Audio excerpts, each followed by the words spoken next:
దేవునికి స్తోత్రం. అందరికీ ప్రభువైన యేసుక్రీస్తు నామములో వందనాలు, శుభములు తెలియచేస్తున్నాను.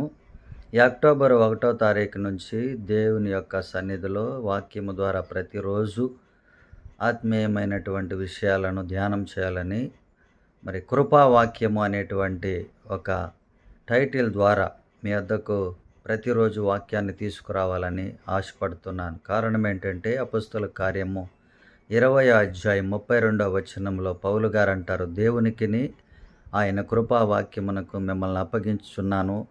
ఆ వాక్యము మీకు క్షేమాభివృద్ధిని కలుగచేసి పవిత్రపరచబడిన వారిలో స్వాస్థ్యమును అనుగ్రహించుటకు ఆయన శక్తిమంతుడై ఉన్నాడని. కాబట్టి ఆ వాక్యము క్షేమాభివృద్ధి కలుగచేస్తుంది కనుక కృపావాక్యం అనేటువంటి అనుదినము వాక్యము ద్వారా మీ వద్దకు వస్తాను.